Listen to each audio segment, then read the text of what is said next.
Let's bring in Nancy Cook in Arlington, Virginia, and Molly Hooper in Charleston, South Carolina. Nancy's a White House reporter for Politico. Molly's a CBSN political contributor. Nancy, one of the things that the president discussed in India was the outbreak of the coronavirus. He's requested more than $1 billion in emergency funding. I want to play for you some of what he said in India earlier today. You may ask about the coronavirus, which is, very well under control in our country.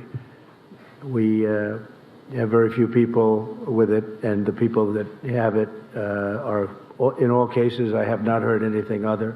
Maybe there's something new, because for 2 days I haven't been seeing too much of that news. We brought in some Americans from a ship because it was really the right thing to do, and they're in quarantine. And we think they'll be in very good shape very, very soon. So, Nancy, the president says it's well under control here in the U.S. What are his plans for combating the virus? Well, last night the White House sent to Congress a supplemental funding package that they hope to get Congress to approve, although some Democrats immediately poo-pooed it. But really what they're hoping to do is get some additional money that they can use to do vaccine development, to do things like stockpile surgical masks and to pay for equipment, potential tests. The money would give HHS, the Department of Health and Human Services, some flexibility to just fight the virus and some additional money. But there was a lot of fighting in the White House over how much money they should actually ask for. And again, the Democrats, they will need some Democrats to approve it. And so that's a bit up in the air. But I think the White House strategy now, interestingly, is to really try to downplay it. We saw the president has said repeatedly that the virus is contained.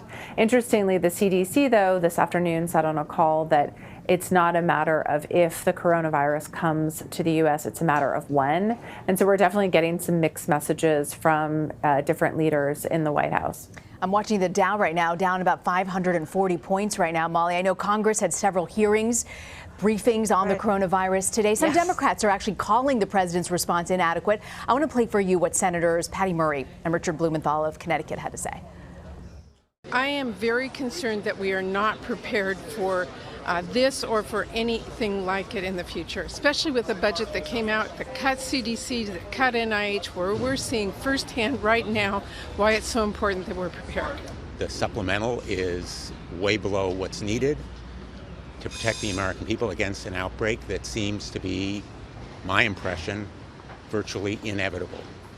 And this briefing, which was classified, should be made available to the American people because there would be an outcry and uproar.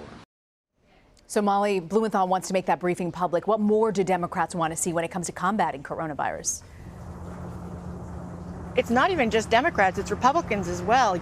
Earlier today, Senate Appropriations Committee Chairman Richard Shelby, the top-ranking Republican on the funding committee over in the Senate, essentially said to Alex Azar, the head of HHS, now is not the time to shortchange the American people. This is a very serious threat. The coronavirus is a very serious threat and could mean an existential crisis to people in America. And the challenge right now is that people like Chad Wolf, who is the acting Homeland Security Secretary, don't know exactly what they don't know. And it was very evident today during a separate hearing in front of one of the budget committees, or the appropriations committees, when Senator Kennedy, a Republican from Louisiana, grilled Wolf on how many cases are in the United States. Are there enough masks for everyone in the United States?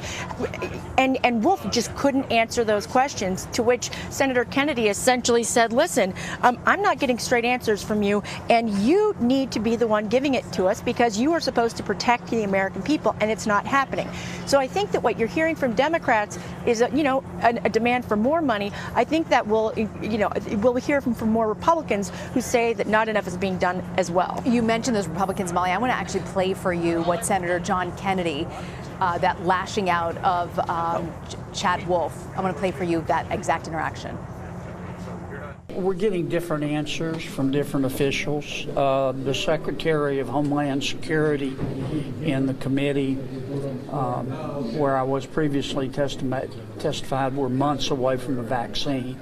We were told this morning in the briefing it was between a year and a half, and our secretary here today indicated it would be at least a year. So that was Kennedy's reaction after the briefing. Molly, what kind of pressure is this putting on the president's cabinet? You know, you've got Wolf, you've got also Health and Human Services Secretary Alex Azar. Right. Well, exactly. It's putting a lot of pressure on those individuals. And just add this bit of information to the whole packet. The original tests that the CDC sent out to state officials were found to be defective, and that's very concerning to these senators who are answering directly to their constituents in their states, who are worried that you know, it's not necessarily that there are not cases of the coronavirus in the United States, it's that they are going undetected, and that's a major issue, and that's one of the reasons why, and this is according to Hawaii Public Radio, the Democrat Hawaiian Senator Brian Schatz, you know, came up with the idea of going to the Japanese to get tests in the interim until the CDC can provide reliable, accurate tests, and that's not even going to happen until next week. Wow. That says so much, So Molly. they're under a lot of pressure is what I mean to say. Yeah, no, I get it. That says so much about the tests in Japan. Nancy, you know, you've got some interesting reporting on how coronavirus represents what you're calling a so-called black swan threat to the economy and the president's reelection. I mean, this has really been the cornerstone of his reelection campaign. And you write that his leading allies acknowledge that the deadly coronavirus could present an existential political threat for the president in an election year. What's their big concern with corona? Well, their big concern is, one, the human devastation. You know, if there's a bunch of people who die in the U.S. or people become infected, obviously that's their first concern. But the second very large concern that they have is that the economy could take a nosedive. We've seen the stock market tumble over the last 2 days, and the president's best re-election message, according to his advisors and campaign officials, really is the state of the economy and the health of the stock market. And if those things are threatened by coronavirus, as we've seen over the last 2 days, and that becomes more of a long-term situation, they're very worried that it could hit the president's best re-election message. And Nancy, the stocks are sliding again today, not as badly as it was by close of yesterday, but around the 500s. We saw that a drop to 1,000 points yesterday. Stocks are hurting again today. If the economy takes, a major hit, how big of a blow could that be exactly for the president's re-election campaign? Well, I think it would be a huge blow. The president views the stock market as another form of polling, so it's something that he tracks very closely, and I think that that'll be something that he'll be watching closely when he gets back from India. And a number of his economic officials inside the White House are really worried about this. They're doing modeling behind closed doors about what the economic impact of coronavirus could be, both in the U.S. and in the global economy. This is something that they're studying closely, and they're very, very well aware of it. And I think once the president returns from India, which has been such a hectic and largely ceremonial visit, I think it's something that he'll have to clue into. Nancy, you also mentioned in the article that there are some tricks, some sort of efforts that they can do if, in fact, the market continues to tank because of corona. Were you able to find out exactly what that might be?